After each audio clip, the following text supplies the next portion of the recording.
नमस्कार, आप देख रहे हैं सिटी पोस्ट लाइव। मैं हूं सृष्टि राज। इन दिनों भरत भूषण तिवारी केस जो है वो लगातार सुर्खियों में है। अब खबर आ रही है कि जो भरत भूषण है वो भ्रष्टाचार के खिलाफ लड़ रहे थे। उन्होंने डीएम को कई आवेदन लिखे, बहुत कई बार लेटर भी दिया।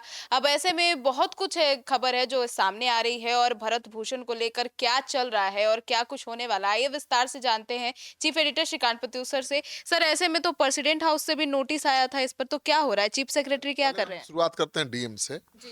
भोजपुर के डीएम को लेकर भी भरत का एक वीडियो सामने आया है जी। जिसमें वो डीएम की तारीफ कर रहा है। तारीफ कर। बिल्कुल। जी।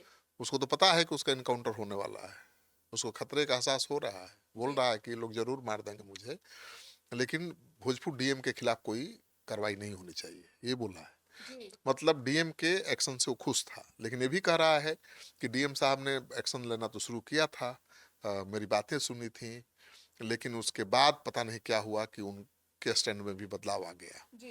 तो डीएम साहब वही बताएंगे कि भरत ने उनको कौन कौन सा आवेदन दिया था, क्या क्या गंभीर आरोप लगाए थे, और भरत के आवेदन पर डीएम साहब ने क्या किया था। जी। तो डीएम साहब से अब ये सवाल आम आदमी तो पूछ नहीं सकता है, जी। मीडिया के सामने आ नहीं रहे हैं डीएम एसपी साहब। जी। तो डीएम साहब को फोन लगाया था इस भरत भूषण केस की पैरवी करने वाले जाने माने अधिवक्ता, सुप्रीम कोर्ट के अधिवक्ता जी। संजीव कुमार सिंह ने। जी। अब उन्होंने ही राष्ट्रपति भवन में भी ये किया था, आवेदन दिया था। जी। तो उन्होंने डीएम को फोन लगाया था आज, भोजपुर डीएम को। संजोग से डीएम ने फोन भी उठा लिया जी। और उन्होंने बताया कि उन्होंने डीएम से सवाल किया कि आपको भरत ने क्या आवेदन दिया था जी। और एसडीएम से किस तरह की भरत की लड़ाई थी, जी। एसडीएम के खिलाफ क्या आरोप लगाया था जी। और आपने क्या किया। सर, तो इस तमाम सवालों के जवाब क्या है? डीएम साहब गोल मटोल जवाब दे रहे थे अधिवक्ता के अनुसार। जी। उनका कहना है कि उनसे ये भी पूछा गया कि भाई जवनिया विस्थापितों के काम में एसडीएम गड़बड़ी कर रहे थे और ये शिकायत आपसे भरत भूषण ने की थी, जी। तो आपके द्वारा क्या कार्रवाई की गई है। तो डीएम साहब केवल यही बोल रहे थे कि मैं देख लेता हूँ, क्या आवेदन था मैं देख लेता हूँ, क्या कार्रवाई किया देख लेता हूँ। मतलब डीएम साहब अनजान बन रहे अनजान बन रहे हैं, मतलब कि आवेदन दिया तो आपने कार्रवाई की होगी ना भाई, हैं। जी। कार्रवाई की होगी तो याद भी होगा। इतना हाईलाइटेड मामला है तो आप तो भूल और गए। आप भूल गए भरत भूषण के आवेदन को। जी। भरत भूषण ने आपकी तारीफ भी की है, अब तो कम से कम हिम्मत जुटाइए जी। और सच्चाई सामने सामने लाइए। लाइए। आप क्यों, आप पर तो कोई आरोप भी नहीं है, जी। आप पर कोई आरोप नहीं है तो आप खुलकर बताइए ना कि भरत भूषण ने क्या आवेदन दिया था, क्या जांच की मांग की थी और आपने जांच किया, क्या एक्शन लिया। जी। तो डीएम साहब गोल मोटल जवाब दे रहे हैं अधिवक्ता को। जी। और खबर ये भी आ रही है कि चीफ सेक्रेटरी ने संज्ञान लिया है, जी। क्योंकि राष्ट्रपति भवन को भी अधिवक्ता ने लिखा था, शिकायत की थी जी। और राष्ट्रपति भवन से एक्शन भी हुआ। चीफ सेक्रेटरी बिहार को निर्देश दिया गया कि भाई अपने स्तर से मामले की जांच करिए, जी। कार्रवाई करिए और कार्रवाई से विद्वान अधिवक्ता को सूचित करिए। जी। तो लगातार वो चीफ सेक्रेटरी के संपर्क में भी बने हुए हैं एडवोकेट संजीव कुमार सिंह, जी। और उनका कहना है कि चीफ सेक्रेटरी से बात उनकी हुई है। चीफ सेक्रेटरी ने कहा है कि अब शाहाबाद की पुलिस जांच नहीं करेगी, जी। पहले तो डीआईजी को जांच दिया गया था, अब पुलिस मुख्यालय के तरफ से एसआईटी गठित की जाएगी और इस मामले की जांच अब कोई आईपीएस अधिकारी करेंगे। जी। तो ये बहुत बड़ी बात है। और उन्होंने ये भी बताया कि आज भोजपुर डीएम के साथ चीफ सेक्रेटरी की वीडियो कॉन्फ्रेंसिंग के जरिए मीटिंग होने वाली है। जी।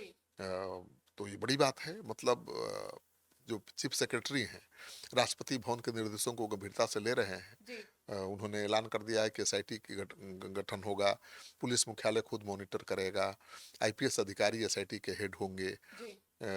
अब शाहाबाद रेंज के कोई अधिकारी जांच नहीं करेंगे। जी। दूसरी बात कि वो डीएम से भी समझना चाहते हैं कि भाई भरत की लड़ाई कैसी थी, भरत ने किस तरह की शिकायत आपसे की थी जी। और उन शिकायतों पर आपने क्या कार्रवाई की है। सर, तो ऐसे में सवाल उठता है कि क्या चीफ सेक्रेटरी के पास वो बताएंगे डीएम साहब अपनी सारी बात? बिल्कुल, अब वकील को नहीं बता रहे हैं, पत्रकार को नहीं बता रहे हैं, चीफ सेक्रेटरी उनके तो माई बाप है ना भाई, जी। वो बिहार के हेड हैं नौकरशाही के, जी। और उनको तो जवाब देना ही पड़ेगा, पूरी तैयारी करनी पड़ेगी। जी। तो वीडियो कॉन्फ्रेंसिंग पर तो प्रथम पूछेंगे ना कि ये बताइए डीएम साहब क्या मामला है, भरत भूषण ने क्या आवेदन आपको दिया था और आपने क्या कार्रवाई की?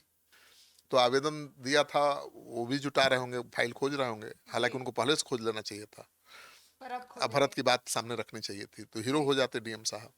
लेकिन नौकरशाही भी तो अजीब होती है ना। तो अब नौकरशाही क्या सोचती है किस बारे में पता नहीं। लेकिन अब तो डीएम साहब से जब एक बड़ा नौकरशाह उनका आका पूछेंगे कि भाई आपको क्या शिकायत की थी आपसे भरत ने, आपने उन शिकायतों पर क्या एक्शन लिया था, एसडीएम की क्या भूमिका थी जिससे भरत की लड़ाई थी, तो राज खुलेगा। अब देखना यह है कि डीएम साहब जो बताएंगे उसका खुलासा मुख्य सचिव करते हैं या नहीं। जी क्या डीएम साहब भी रडार पर आएंगे? जी वैसे डीएम साहब को क्लीन चिट दिया है भरत ने अपने ही वीडियो में। लेकिन भाई सवाल ये भी उठ रहा ना, तो डीएम साहब क्यों नहीं भरत की शिकायतों, मदद क्या करना है, सच रखना है। भरत ने किस तरह की शिकायत की थी, किसके खिलाफ शिकायत की थी, आपने क्या एक्शन लिया, मतलब उन्होंने कोई एक्शन नहीं लिया तभी वो पीछे भाग रहे हैं। लेकिन भरत तो कह रहा था कि उसके शिकायत पर डीएम साहब ने एक्शन लिया था, काम भी आगे बढ़ रहा था, लग रहा था कि गांव के जो बाढ़ करता पीड़ित है उनको इंसाफ भी मिलेगा।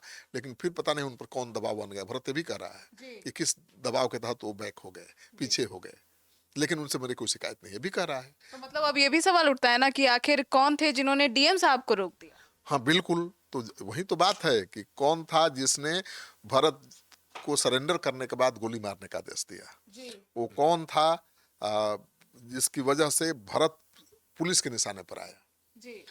एसडीएम साहब क्या कर रहे थे जिससे भरत की उनकी लड़ाई थी।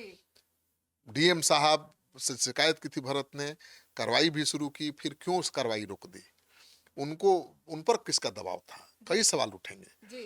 और ये सच है कि इस इनकाउंटर का तार जवनिया गांव से जुड़ रहा है, जिस गांव के 450 घर गंगा में समा गए थे। उन विस्थापितों के लिए सरकार ने धन आवंटित किया, उनकी मदद के लिए, सहयोग के लिए।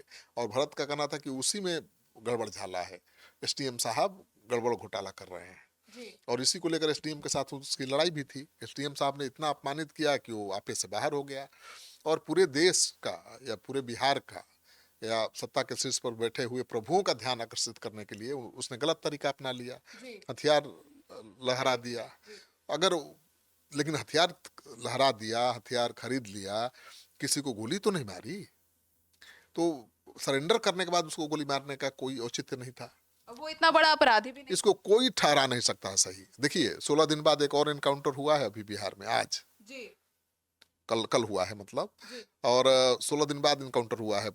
16 दिन से कोई इनकाउंटर खबर नहीं आ रही थी। तो सरकार ने भी मैसेज दे दिया है कि भरत, एक गलती पुलिस से हो गई, इसका मतलब ये नहीं है कि अब सारे अपराधियों को छूट मिल गई। अपराधियों का इनकाउंटर आगे भी होता रहेगा। सम्राट चौधरी ने अपने इरादे जाहिर कर दिए हैं। और सच है कि जो दोषी है, जिसने निर्दोष को मारा है, उसके खिलाफ कार्रवाई होगी। जो पुलिस वाले अपनी जान बचाने के लिए इनकाउंटर के दौरान अगर किसी को गोली मारेंगे तो उनके खिलाफ नहीं कार्रवाई होगी। अब भाई सेल्फ प्रोटेक्शन का राइट तो है ही। अपराधी जब गोली चला रहा है तो आप भी गोली चला सकते हैं। लेकिन भरत के केस में सेल्फ प्रोटेक्शन का राइट वहीं सीज हो गया पुलिस का, जब उसने हथियार सरेंडर कर दिया।